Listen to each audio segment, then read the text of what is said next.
വിജയ് പറഞ്ഞു കേട്ടല്ലോ, മുകളിലത്തെ നിലയിലേക്ക് ഇവളുടെ നിഴല് പോലും കടക്കാൻ പാടില്ല. അതിനെങ്ങനെയും അവള് ശ്രമിച്ച കൈ കിട്ടുന്ന എന്താന്ന് വെച്ചാൽ അതെടുത്ത് കൈകാര്യം ചെയ്യാം നിനക്ക്. ബാക്കി കാര്യം ഞാൻ ഏറ്റു.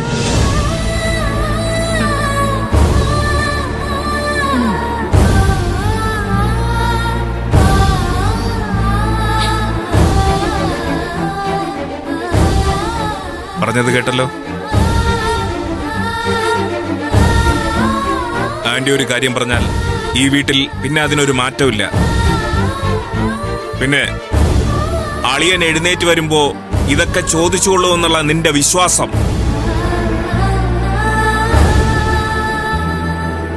അതിനെ കുറച്ച് കാലം എടുക്കും.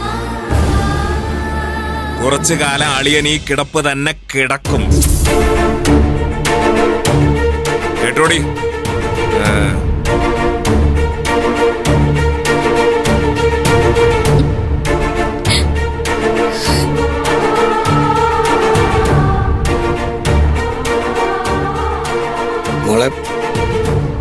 മോള് വിഷമിക്കണ്ട. സൂര്യ സാർ എപ്പോഴും ബോധം കെട്ട് കിടക്കാൻ പോകുന്നില്ലല്ലോ. സാറിന് ബോധം വന്ന ആദ്യം വിളിക്കുന്ന പേര് നന്ദിനി എന്നായിരിക്കും. അതെ, സാറിനെ എവർക്കൊന്നും തടയാൻ പറ്റില്ലല്ലോ മോളെ. സാറിനെ എവർക്കൊന്നും അറിയാൻ പാടില്ല എന്നിട്ടാ. ഇത്രയും ക്രൂരത എന്തിനാ ഇവരെന്നോട് കാണിക്കുന്നത്? എന്റെ സൂര്യ സാറിനെ ഞാൻ വല്ലാണ്ട് സ്നേഹിച്ചു തുടങ്ങിയതല്ലേ രാജോട്ട.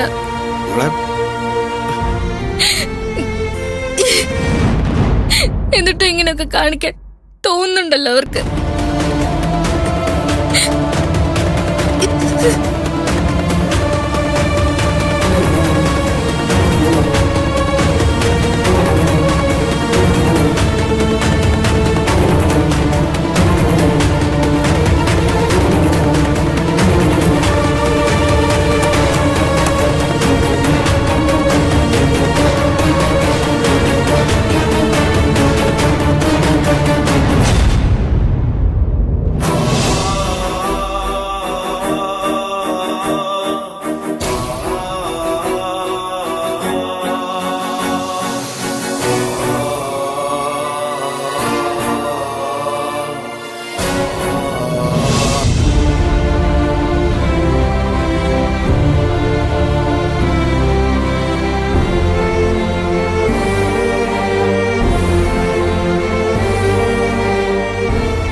മുറി എപ്പോഴും ക്ലീനായി സൂക്ഷിക്കണം.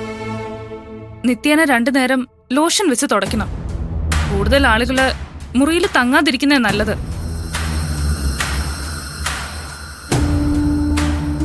എന്തെങ്കിലും അണുബാധയോ മറ്റോ ഉണ്ടായ ലെൻസിന് ഇപ്പോൾ ഉള്ള പ്രശ്നം സങ്കീർണമാവും. മുറിവ് വെച്ച് കെട്ടാൻ നഴ്സുമാരാരെങ്കിലും വരും. പിന്നെ ഭക്ഷണത്തിന്റെ കാര്യം, തൽക്കാലം ലൈറ്റായ ഭക്ഷണം മാത്രം കൊടുത്താൽ മതി.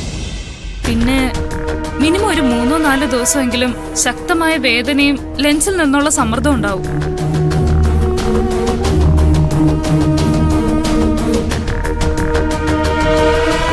അങ്ങനെ വന്നാ കൂടുതൽ ടെൻഷനൊന്നും ഉണ്ടാക്കാതെ പേഷ്യന്റിനെ ഉറക്കുന്നതാ നല്ലത്. അതിനുള്ള ഗുളിക തന്നിട്ടുണ്ടല്ലോ, അത് കഴിപ്പിക്കണം. വളരെ പെട്ടെന്ന് തന്നെ പേഷ്യന്റ് ഉറങ്ങിക്കോളും. അതെ മാഡം. വേറെ എന്തെങ്കിലും അറിയാനുണ്ടോ? ഇല്ല, എന്തെങ്കിലും ഉണ്ടെങ്കിൽ ഞാൻ വിളിച്ചോളാം. എങ്കിൽ ഞങ്ങൾ ഇറങ്ങട്ടെ. ശരി.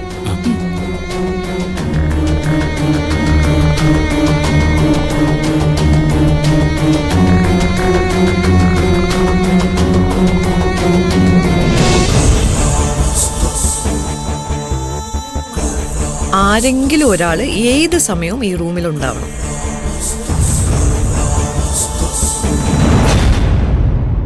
ഒരു കാരണവശാലും ഈ റൂമിലേക്ക് അവൾ പ്രവേശിക്കാൻ പാടില്ല. ശരി മമ്മി, ഞങ്ങൾ നോക്കിക്കോളാം. സൂര്യയുടെ കിടപ്പും നിങ്ങളുടെ ഡാഡി ഇല്ലാത്ത ഈ സമയവും നമ്മൾ കൃത്യമായിട്ട് ഉപയോഗിക്കണം.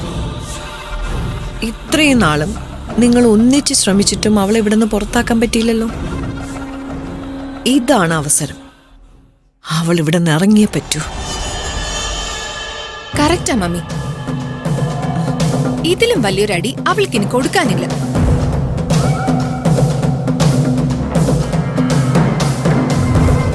അവള് പ്രതീക്ഷിക്കുന്നതേ ഏട്ടൻ ഉണർന്നു കഴിഞ്ഞാ അവളെ കാണണമെന്ന് ബഹളം ഉണ്ടാക്കുന്ന. അത് നമുക്ക് അവസാനിപ്പിച്ചു കൊടുക്കണം.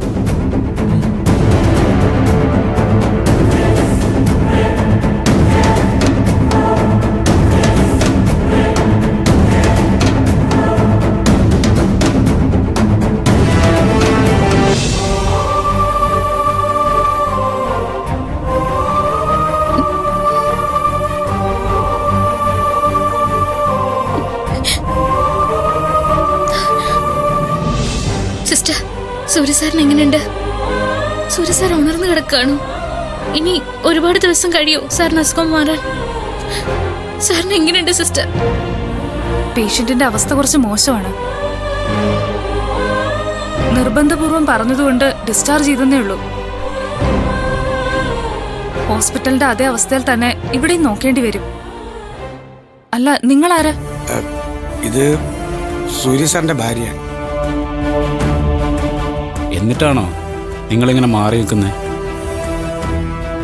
അല്ല, അതെന്താ അവരൊക്കെ നിങ്ങളുടെ ഈ രീതിയിൽ പെരുമാറുന്നേ? ഒന്നുമില്ല, നിങ്ങൾ പോയിക്കോളൂ. ശരി മാഡം.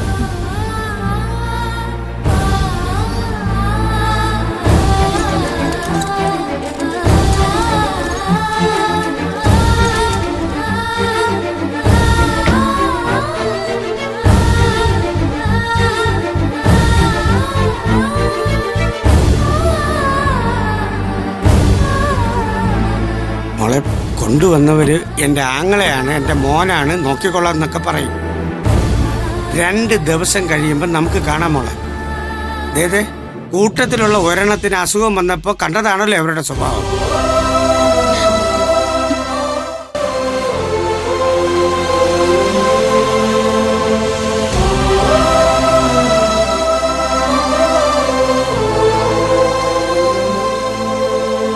എന്നെ തോൽപ്പിക്കാൻ വേണ്ടി ശ്രമിക്കുമ്പോ അവർ തളരൊന്നുമില്ല രാജുവേട്ടാ. അക്കാര്യത്തിൽ അവർ ഒറ്റക്കെട്ടായിട്ട് നിൽക്കും. ഇതിനൊക്കെ ദൈവം കണക്ക് ചോദിക്കും മോളെ. അല്ലെങ്കിൽ പിന്നെ ദൈവം എന്തിനാ?